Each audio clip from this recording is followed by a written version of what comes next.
Welcome back, everyone. Today we're diving into the mysterious and spine-chilling world of Rome's urban legends. Get ready to uncover the origins and eerie tales behind these stories that have been passed down through generations. Rome, the eternal city, a place steeped in history, culture, and some seriously creepy legends. We're talking about those stories that make you shiver, those tales whispered in the shadows, and the myths that just won't die. So buckle up. Grab your favorite snacks, you'll need a little something to calm the nerves, and get ready to explore the spooky side of Rome.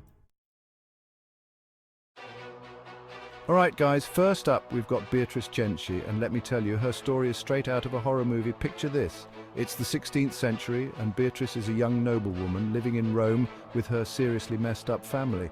We're talking a father so cruel he makes Cruella de Vil look like a saint. He abused Beatrice, locked her up, and even, get this, committed crimes against his own son.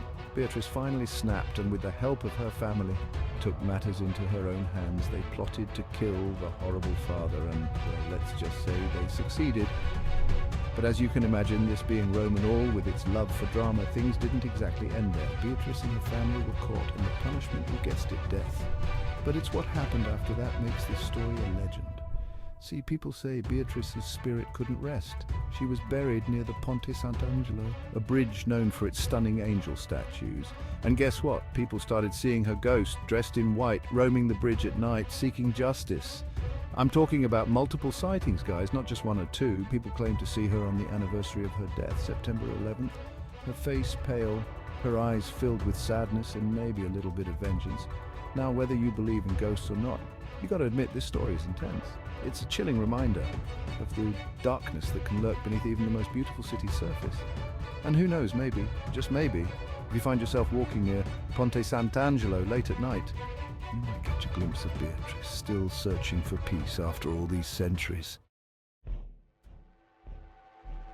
Next up, we're heading to one of Rome's most iconic landmarks, the Coliseum. Now, this place has seen it all.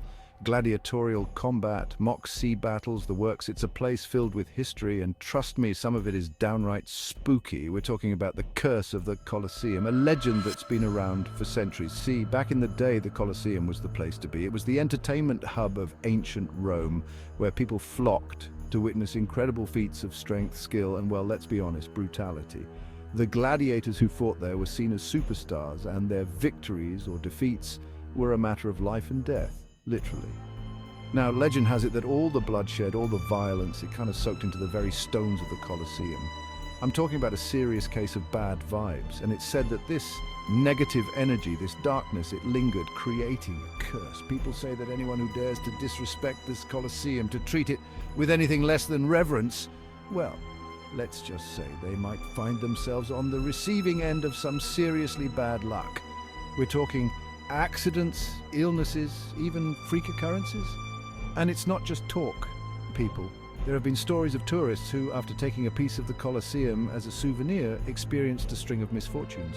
Coincidence? Maybe, but maybe not. The Colosseum is a place of immense power, a place where history comes alive, and whether you believe in curses or not, there's no denying the eerie feeling you get when you step inside those ancient walls. It's a reminder that some places hold onto the past more tightly than others, and maybe, just maybe, it's best to tread carefully and show some respect. Okay guys, get ready for this one, because it's a story about love loss and a phantom who just can't seem to let go. We're talking about the Phantom of Ponte Sisto, and trust me, this tale is as heartbreaking as it is creepy. Ponte Sisto, it's a beautiful bridge, all romantic and picturesque. But beneath its beauty lies a tragic tale. Legend has it that centuries ago, a young woman named Olympia lived near the bridge. She was head over heels in love with a handsome soldier, and they were planning to run away together. I mean, classic love story, right? But fate, as it often does, had other plans. The soldier was called away to war, leaving Olympia heartbroken but hopeful for his return. She promised to wait for him, and every day she would stand on Ponte Sisto, gazing out at the horizon, longing for his ship to appear. Days turned into weeks, weeks into months, but the soldier never returned. Olympia, consumed by grief and despair, eventually couldn't bear the thought of living without her love. So, in a moment of utter heartbreak, she threw herself into the Tiber River, ending her life beneath the very bridge where she had waited for her soldier. But her story doesn't end there. People say that Olympia's spirit, unable to find peace, still haunts Ponte Sisto. They say that late at night, especially on moonlit nights, you can see the ghostly figure of a woman dressed in white standing on the bridge, her sorrowful eyes searching the horizon. Some say she's searching for her lost love, while others believe she's trying to warn others about the dangers of love and the pain of heartbreak. Whatever the reason, the phantom of Ponte Sisto is a haunting reminder that some wounds even time can't heal. Alright guys, buckle up, because this next legend takes us to Campo de Fiori, a bustling square in Rome known for its vibrant market, and you guessed it, a fiery past. We're talking about the Witch of Campo de Fiori, and let me tell you, her story is a wild ride. Now picture this, it's the 16th century, and Campo de Fiori isn't exactly the bustling market we know today. It's a place shrouded in mystery, a place where whispers of magic and the occult filled the air. And right in the heart of it all lived a woman named Geronima di Prospero, a healer, a herbalist, some might even say a witch. Geronima was known for her knowledge of plants and their healing properties. She concocted potions, remedies, all sorts of concoctions that people swore worked wonders. But in those days, anything outside the ordinary was often met with suspicion, even fear. Geronima's talents, her knowledge, it made some people uneasy. They saw her as different, dangerous, and whispers of witchcraft began to circulate. Now, whether these accusations were true or simply the product of fear and envy, we may never know. But what we do know is that Geronima's life took a tragic turn. She was accused of heresy, of practicing witchcraft, and sentenced to death. And the method of her execution? Burning at the stake right there in the heart of Campo de Fiori. It's said that as the flames engulfed her, Geronima cursed the square, vowing to haunt it forever. And to this day, some people believe her spirit still lingers. They say that late at night, when the market stalls are empty and the square is deserted, you can see a faint ethereal glow emanating from the spot where Geronima met her fiery end. Some even claim to have seen her ghostly figure wandering among the shadows, her eyes filled with a mixture of sadness and defiance. The Witch of Campo de Fiori is a chilling reminder of a time when fear and superstition ruled and the consequences could be deadly. Alright guys, we've saved the spookiest for last. Get ready to journey deep beneath the bustling streets of Rome into a world of shadows, silence, and, well, bones. That's right, we're talking about the Catacombs of Rome, a vast network of underground tunnels that served as the final resting place for millions of Romans. Now, imagine this.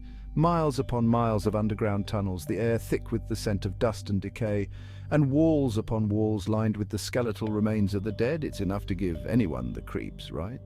But the Catacombs of Rome are more than just a creepy burial ground. They're steeped in history, shrouded in mystery, and of course, rumored to be haunted. See, for early Christians, the catacombs were more than just cemeteries. They were places of refuge, of worship, and even, in some cases, secret meeting places during times of persecution. It's said that the spirits of those early Christians, those who lived, worshipped, and died in the catacombs, still linger among the bones. People have reported hearing whispers echoing through the tunnels, disembodied voices speaking in ancient tongues. Others claim to have seen flickering lights, shadows dancing in the darkness, as if unseen presences are still going about their daily lives. And then there are the stories of the holy men, the spirits of saints and martyrs who are said to appear to those who are lost or in need of guidance.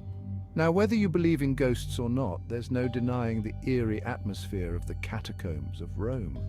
It's a place where the veil between the living and the dead feels thin, where the past seems to reach out and touch the present. So, if you're ever feeling brave and you find yourself in Rome, consider venturing into the depths of the catacombs. Just be sure to stay close to your group and maybe bring an extra flashlight or two. You never know what you might encounter in those dark and silent tunnels. Thanks for joining us on this spooky journey through Rome's urban legends. We explored everything from vengeful ghosts to cursed landmarks, proving that Rome is a city that truly never sleeps, especially when it comes to its spooky side. If you enjoyed this video, don't forget to like, subscribe, and hit the bell icon for more intriguing stories from around the world. And hey, if you're ever in Rome and you happen to see a ghost, Be sure to snap a pic and tag us. See you next time.